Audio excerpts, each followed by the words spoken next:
Renan Lair, MetLife, je suis le directeur commercial exécutif pour la France et j'ai 55 ans.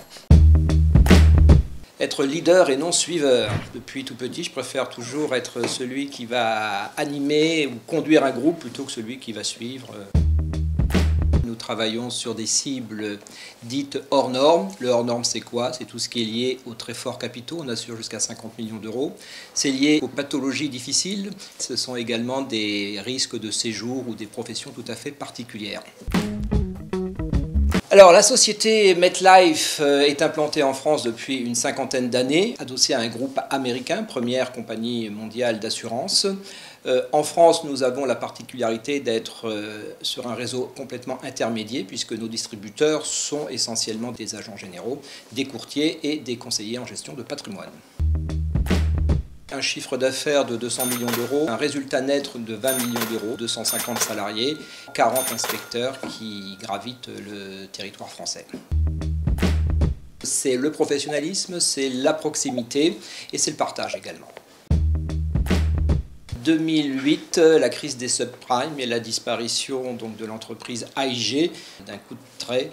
En quelques heures, la société avait basculé dans le néant. Une de mes premières missions que j'avais conduite pour une banque.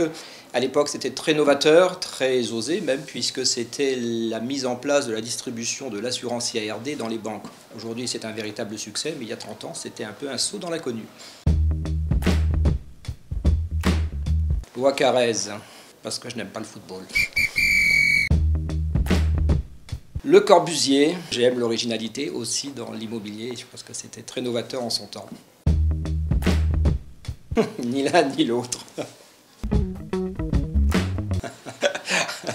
Quadra chiant alors. Une bonne pizza. Parce que j'aime pas Plaza. Ah ça c'est plutôt sympa. Ok, bon, eh ben je peux pas lutter.